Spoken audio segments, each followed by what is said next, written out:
breaking news from Westminster. And this time, the tension is so thick you can almost feel it through the screen. The House of Commons has just witnessed one of its loudest, most explosive clashes of the year as Labour MPs faced off against Reform UK in a showdown that left the entire chamber roaring, jeering, and erupting in pure political chaos. At the center of the storm, Nigel Farage, once again delivering a warning that sent shockwaves through Parliament. Britain is facing an identity collapse, and no one in this government seems to care. Those words didn't just echo. They detonated. You could see it in the room, MPs shifting in their seats, others smirking, and some glaring like they'd just been personally insulted. The Labour frontbench froze for a moment, visibly irritated as Farage continued, accusing the government of rewriting Britain's future without the consent of ordinary people. He said the quiet part out loud, and the reaction was immediate. Labour MPs erupted with shouts of "off nonsense," while Reform UK MPs fired back, accusing Labour of destroying the social fabric of Britain piece by piece. The Speaker struggled to control the chaos, banging the gavel again and again, but the noise only grew louder. And here's the important thing. This wasn't just a normal day in Westminster. This wasn't just political theater. Something deeper is changing, and everyone in that chamber felt it. Farage went further, saying millions across the UK no longer feel represented, that mass immigration, culture wars, and economic pressure are tearing the country apart, and that Britain is becoming unrecognizable to its own citizens. Labour snapped back, accusing Reform UK of manufacturing fear, pushing division, and playing politics with identity. But the more Labour pushed back, the louder the Reform benches became, and for the first time, you could feel how powerful this clash is becoming. This wasn't left versus right. This was something rawer, deeper, a battle over what Britain is, and what Britain should become. And that's why this moment is so important. The anger, the shouting, the red faces, it all shows you one thing clearly. The UK isn't just politically divided. It's emotionally divided, culturally divided, identity divided, and this fight is only intensifying. Farage warned that if the government continues to ignore the British public's concerns, then the collapse of trust will be irreversible. Whether you agree with him or not, the reaction in Parliament made one thing clear. This is a message millions of people are thinking about, even if they won't say it out loud. Labour, on the other hand, is desperately trying to maintain control, insisting the UK is strong, united and forward-looking. But the louder they say it, the more the public seems to doubt it. You can feel the shift. You can feel the pressure. You can feel that Britain is heading toward a turning point, a moment where identity, politics, and public anger all collide. And today's eruption in Parliament was just the beginning, because what happens next is going to be even bigger. If Part 01 showed the explosion, Part 02 reveals what's behind it. The pressure that has been building for months, quietly, silently, until it finally broke through the walls of Parliament. Because this clash between Labour and Reform UK didn't just happen out of nowhere. It's been brewing in living rooms, workplaces, and social media for years. And now, all that frustration is pouring into Westminster at full speed. Inside Parliament, the mood shifted the moment Farage said, "Britain is becoming unrecognizable." Labour MPs tried to laugh it off, but you could see it. The reaction wasn't confidence. It was discomfort. It was the kind of smile people give when they know a point has landed harder than expected. A few Labour MPs even glanced at each other as if silently asking, "Are we losing the public on this?" Meanwhile, the Reform UK bench felt energized, louder, sharper, almost sensing momentum.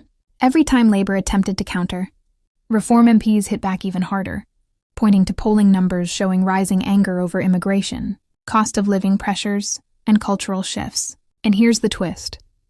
Reform UK isn't even the largest opposition. They don't have the most MPs, but they have something far more dangerous in modern politics.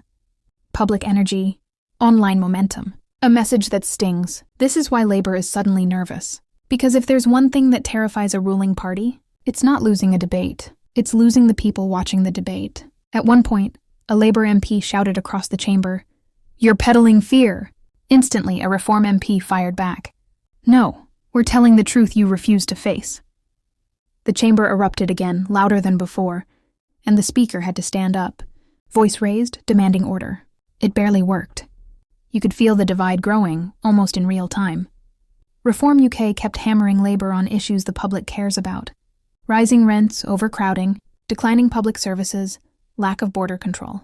And Labour kept trying to push the conversation toward optimism, unity, and modern progress. But the problem?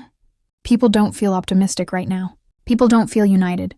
People feel like everything is slipping, and that emotional gap between what Labour says and what people feel is the real battlefield. This is why Farage's warning hit so hard. It wasn't political rhetoric. It was emotional resonance.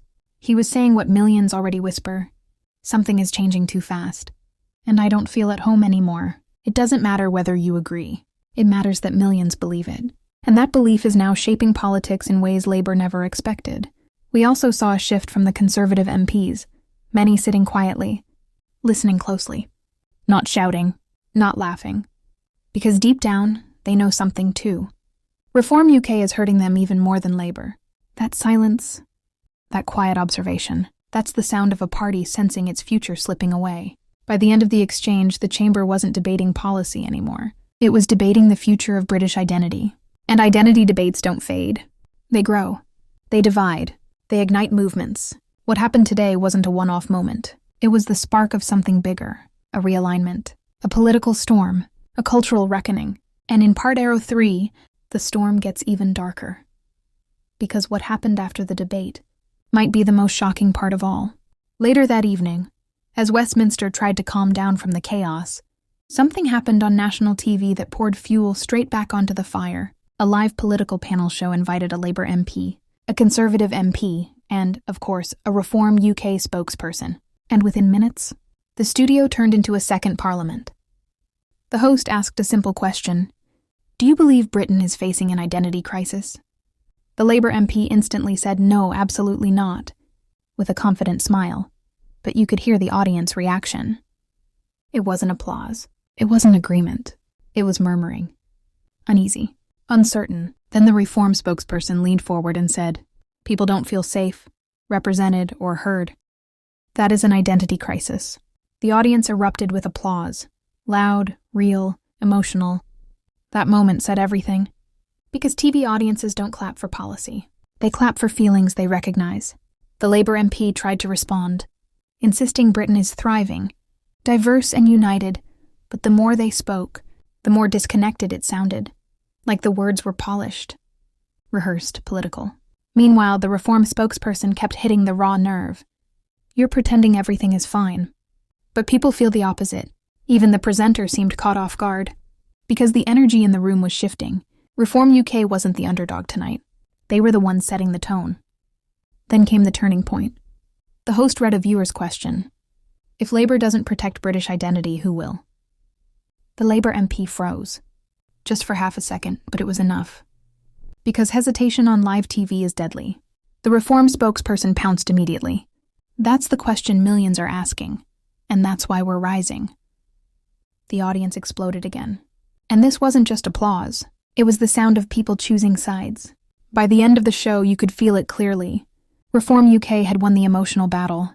Labour had won the talking points, but lost the room. And what makes this moment so dangerous for Labour is simple.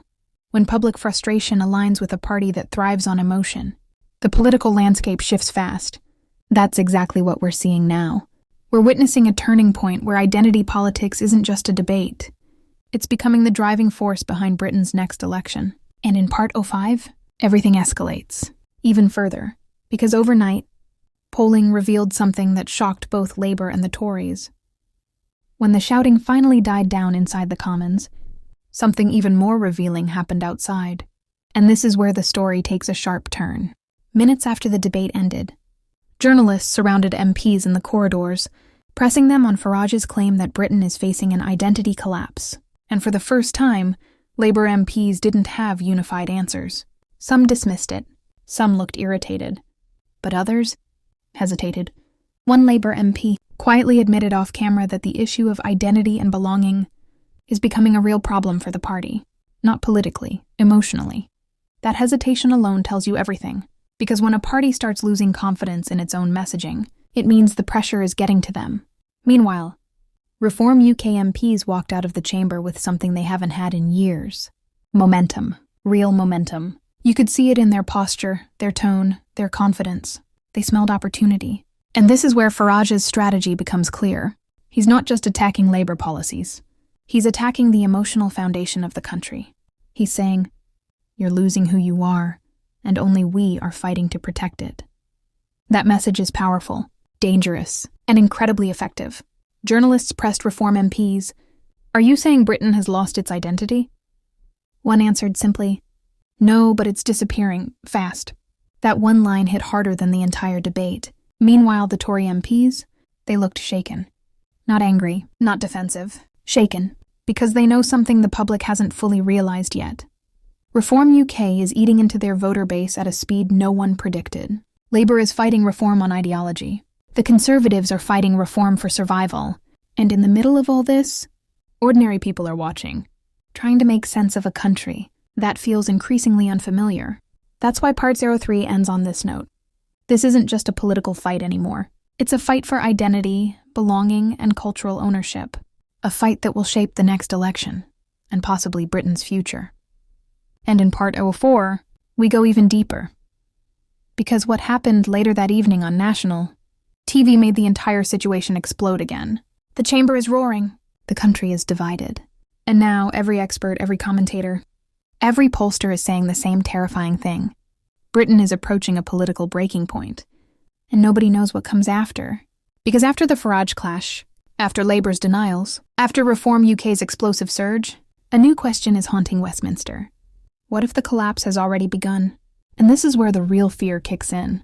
For the first time, security officials and political insiders are whispering that Britain could be entering the most unstable decade since World War II, the biggest realignment of voters in modern political history, a cultural war that could reshape the entire identity of the UK. And here's the twist. Politicians keep arguing. The media keeps spinning. But the public, ordinary British, people, are the ones who will decide what happens next. Reform UK says this is the beginning of a political revolution. Labour says this is nothing but fear-mongering. But the truth? The truth is far more unsettling. Every choice Britain makes from here could permanently reshape the nation. So ask yourself, will Parliament listen before it's too late? Will the warnings be ignored again? Or is the identity collapse Farage talked about already underway? Because one thing is now certain. The fight for Britain's future has only just begun.